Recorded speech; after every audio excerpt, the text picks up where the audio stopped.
Guys, ActiveCampaign passed 165 million bucks of revenue in 2021. They're hopefully now much larger than that. Brought in Casey to lead a bunch of growth. His top three tactics are LinkedIn, earned media, and influencers. Broke it down how voice of customer is critical on LinkedIn, how earned media, how to get on the right podcast and make sure the hosts respond to you, and lastly, how to incentivize influencers so they bring you good customers, not ones that churn in 2 days and then you go, what did I just spend the money on? Hey folks, my guest today is Casey Hill. He's got a deep background in growth, currently leading as the Senior Growth Marketing Manager at ActiveCampaign. He joined in July of 2023. Before that, doing some time at Stanford, was an expert on Quora, back on the Quora days and SaaS. Before that, strategic advisor at BlackRock, where he cut his teeth early on. Today, we're going to focus on how he's driving growth at ActiveCampaign. Casey, you ready to take us to the top? Yeah, thanks for having me, Nathan. Well, hey, I appreciate you jumping on. I put out a post a while ago on sort of our best estimate on what most of the mainstream sort of email marketing tools are doing in terms of revenue. And you jumped in the comments and said, wait a second, you didn't hear our CMO on growth sprints talk about 250 million bucks of ARR. And Shay did a great interview there. We weren't able to confirm, and I know you can't comment on this, so I'm just going to give my audience the voiceover. The last confirmed sort of revenue metric that ActiveCampaign sort of corporate has put out was that the firm broke 165 million bucks in ARR in 2021. And so folks can obviously make assumptions about growth since then, but it's fair to say, Casey, you're in a competitive space. There's a bunch of these new AI tools, waterfall enrichment, that are not just email marketing, but everything else. You're coming in and driving growth. Walk us through sort of the top 3 growth activities you're focused on today at ActiveCampaign, then we'll dive into each one. Yeah, sounds great. So the first one I would say is LinkedIn, and LinkedIn happens from 3 different angles. This is our team mobilization, so us posting lots of topical organic content. This is voice of the customer campaign, so getting customers activated to post about what they're doing and how they're using ActiveCampaign, and then paid to amplify the best of those first 2 categories.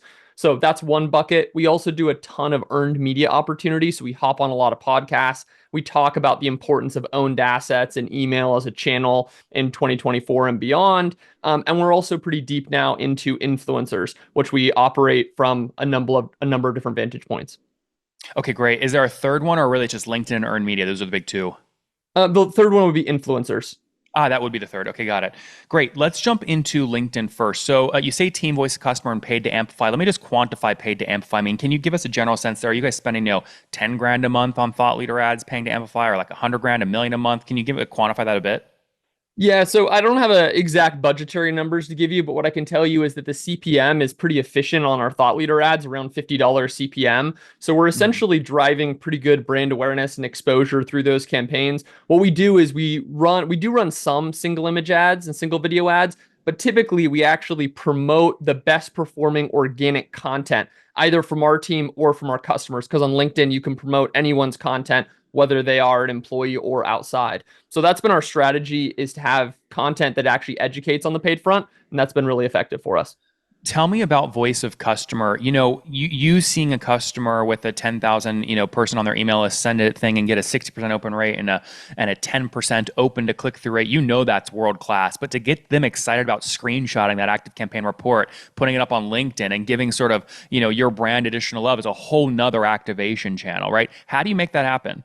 Yeah, for sure. So we've gone through a lot of iterations. In the early days, we grabbed our highest NPS folks. We sent out an email to them, and I essentially just evoked, like, I'd love to know, what do you love about ActiveCampaign? If you would share it, yada, yada, yada. That obviously worked only for the best advocates. I'll kind of fast forward to the final version where we had, I think it was like our last one got 60 different customers to post.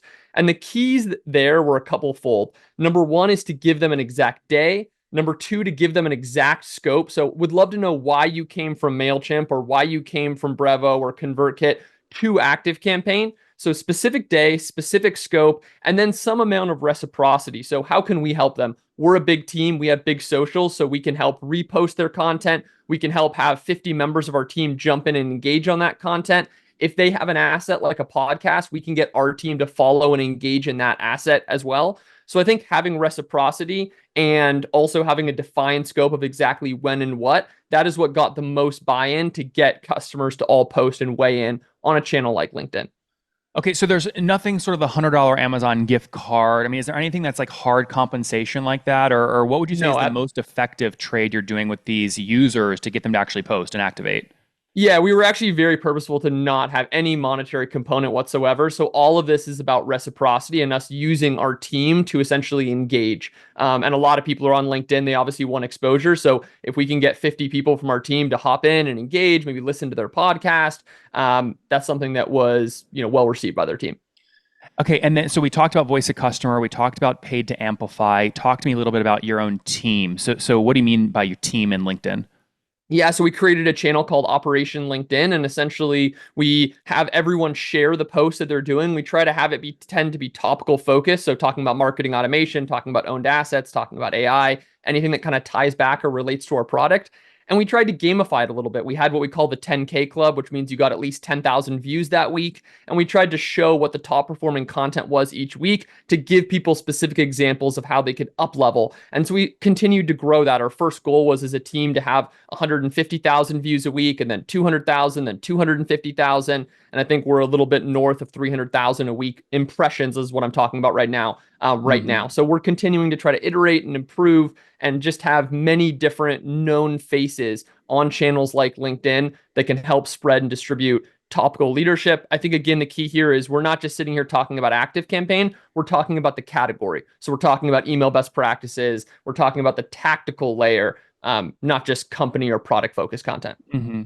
Let's move to earned media here for a second. So I think with earned media, one of the things that people struggle with is they see someone that's successful with a YouTube channel, a podcast, and an email list, and they go, "Let me go do all those things." And what they don't realize is you have to study the history of how that company built those assets. There's a sequencing that's important to that. When you came into ActiveCampaign, what was the first priority on earned media, and then what did you stack on second and third?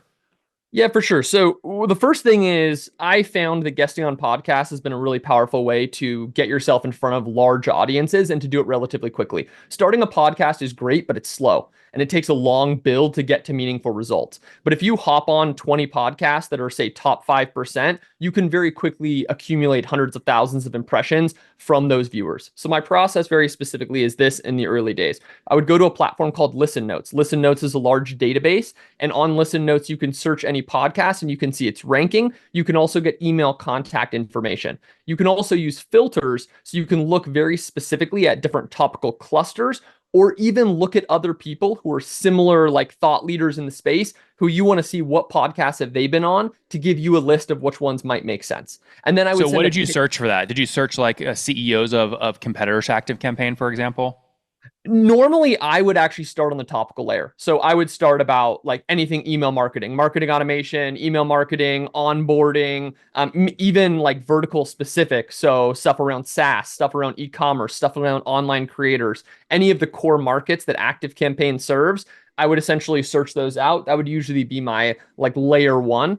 And then if I knew anyone who was talking about these topics, or talking about similar clusters, I could also look that up. So Mm-hmm. where is, MailChimp or HubSpot? Where are they? What podcasts are they getting on? And I could hop on and have those conversations.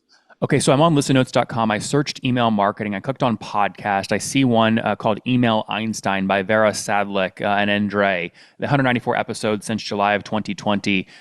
Regardless if you've been on this one or not, if you did want to get on this one, it said Listen Notes is saying it's a top 1.5% show for this topical category. What's the next step? What are you emailing the hosts? What are you saying? Yeah, great question. So I divide it into three parts. So the first part is the hook. So you want to watch at least one episode of the show and have something topical and relevant to the actual show. Because I've done a lot of podcasts, my process is I almost always would recognize at least one of the guests and I would use that personal relationship as a hook. If you don't have that breadth of kind of experience or knowledge, I would just watch an episode that looks topically interesting and try to pull out something in that hook. So that's stage one.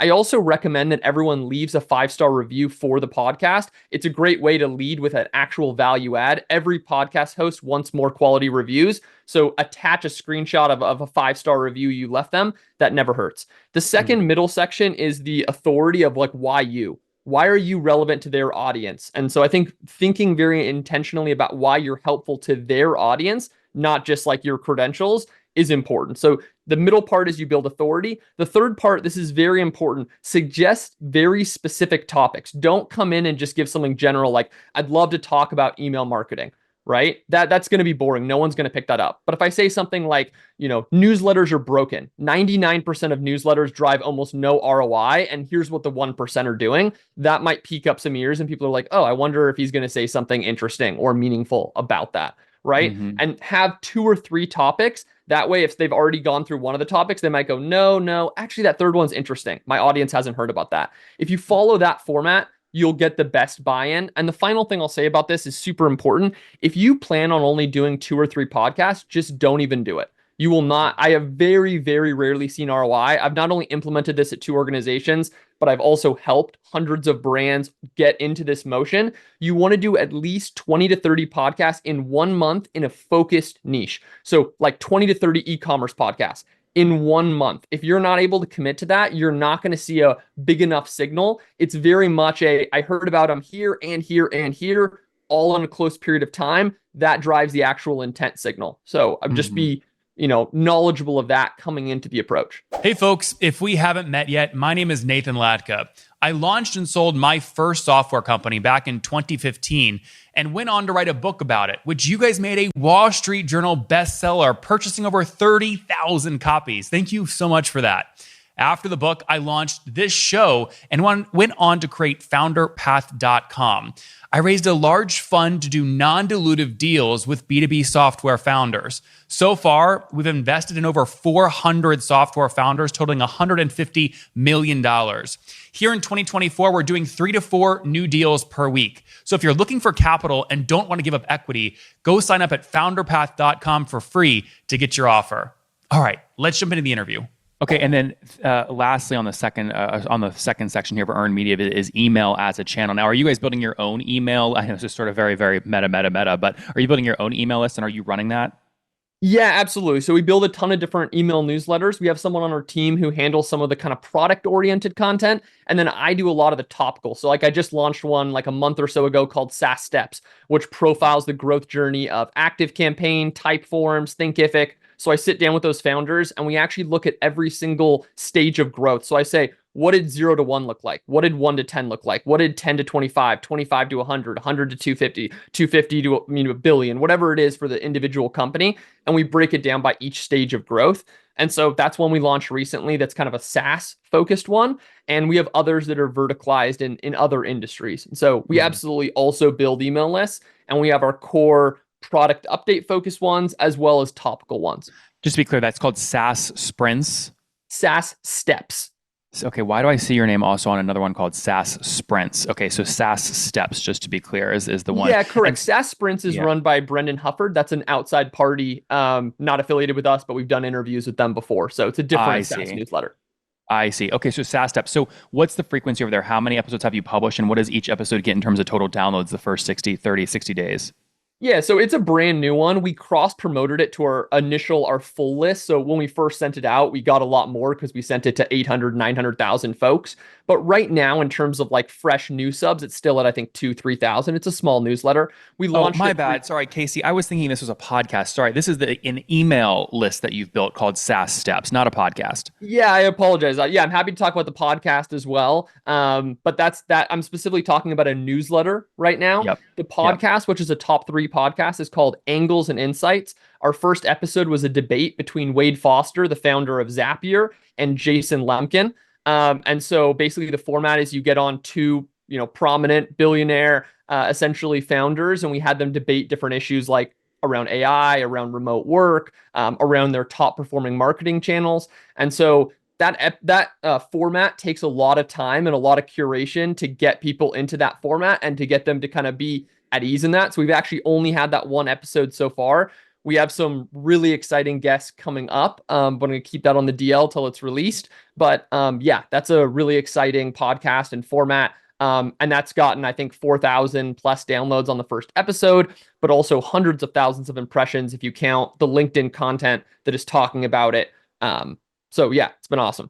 Now, before we wrap up with the third big growth channel you're operating on, which is influencers, and we've got about 4 more minutes left here. What are you measured by in your role? Is it number of new leads, number of MQLs? How do you know if you're winning or not?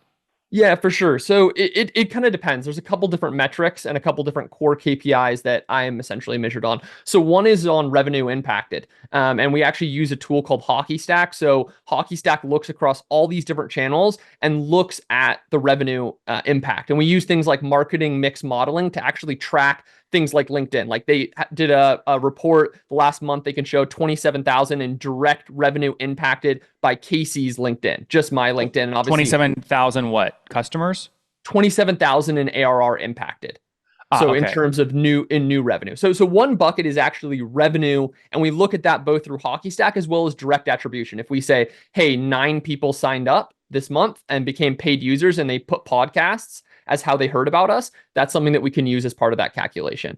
As I well see. as that, there's a brand awareness layer too. ActiveCampaign has a substantial market share in the marketing automation mix. And so because of that, we also do look at impressions, 10 million impressions over the last year between LinkedIn, 6 million impressions, Reddit, 3 million impressions, and the rest coming from Quora. And so I see. that's another factor that I'm essentially measured on.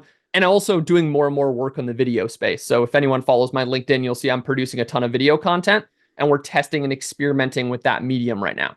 And when you add all this up last month, how many total new leads did ActiveCampaign get? Yeah, I don't know the total number of the total number of leads. I can tell you that as a brand, ActiveCampaign, does north of 50,000 trials a month. I don't know exactly how many leads feed into that at the top end. Okay. Trials per month. Is any of the content you're working on purposely built for that part of the funnel, getting the trial convert, or is it just to get the person in the top of the funnel, the impression from LinkedIn to sign up for the free trial in the first place? So it's both. As I noted, it's revenue impacted directly. So it's tracked revenue through multi-touch attribution software in Hockey Stack, as well Mhm. as the impression layer and the overall awareness. So those are the two spots that it serves on. But I'm not focused on MQLs, and I'm not focused on leads generated in my role. All right, let's wrap up here. Influencers. What should we know about influencers? How you're doing it? Yeah, for sure. So it's a large conversation. I know we don't have a ton of time. So what I'll say is at a very high level, there's kind of like 3 buckets. There's performance oriented deals. That's what we started with. With performance oriented deals, you have a certain amount of target accounts. So I would sit down with a brand and I would say, hey, in the next quarter, our target accounts is 20 paid accounts. I would then take the average amount that a customer would pay through 1 year, and that would be the cash that I would split 50-50. So let's just say the average customer pays $2,000 a year, right? And they have a target account of 10. So that's $20,000. So I would pay that influencer $10,000 up front. They would get the remaining $10,000 if they hit that specific target. And they'd have a whole set of deliverables, social posts, videos they'd made, mentioning us at conferences. All these different kind of activatables would be in that contract. And what I liked about that model specifically is you're very much in the trenches, and you both have the same incentives because they want to get the renewal, they want to get their second 50%, and they also want to get it renewed for next quarter. And it's very tangible, the outcome. The challenge with influencer marketing is often someone does a post, it gets some views, but what's the actual revenue impact of it? Performance model solves for that. The Can you put a face challenge, to the? Can you list a sorry, specific name on that? Like, who are your top 1 or 2 influencers over the last 30 days? Raj from Startup Hype Man has definitely been one that has been really successful. Ashley Stahl has been another influencer who's done well with us. Balaji is new, just kind of starting out, but he's doing What's well. Ashley's brand? Ashley Stahl, she serves like she handles a number of different markets, but essentially like works in the creator space, I would say, like in terms Okay. of like her ICP. And what's Um, Balaji? Balaji, he's kind of more focused in the SaaS vertical. So he Okay. does a lot of like content. He's kind of like a deep B2B marketer, been doing that for more than a decade. Very cool. All right. Do you know how much you paid influencers over the past 30 days just on rewards? Yes. Yeah, I'm not going to get into like specific numbers, but what I will say is that the contracts are essentially like cash based split in a 50-50 based on target accounts is like the standardized model. We're going more into video. Inside of the video realm, what I'd recommend is if you're looking at short form content targeting a CPM of $30 to $60, if you're going for long form video content, that number can get pushed up quite a bit, $100 to even $200 CPM for long form content, because obviously it sticks around and you can leverage it in a lot of other places like sales enablement, etc. So that's actually kind of the area that we're currently moving through. Again, for the sake of time, we won't go through all the stuff that we did on the first phase, but the phase we're at right now is to focus a lot more intentionally on video content.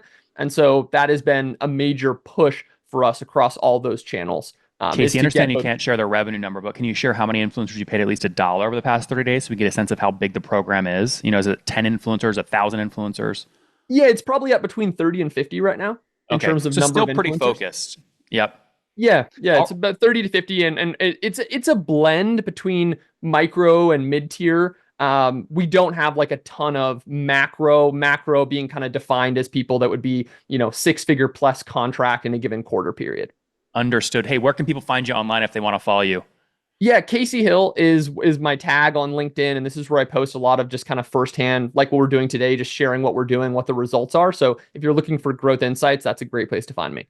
Guys, ActiveCampaign passed 165 million bucks of revenue in 2021. They're hopefully now much larger than that. Brought in Casey to lead a bunch of growth. His top three tactics are LinkedIn, earned media, and influencers. Broke it down how voice of customer is critical on LinkedIn, how earned media, how to get on the right podcast and make sure the hosts respond to you, and lastly, how to incentivize influencers so they bring you good customers, not ones that churn in 2 days and then you go, what did I just spend the money on? Go learn from him. Check him out. Casey Hill, thanks for taking us to the top. Thanks.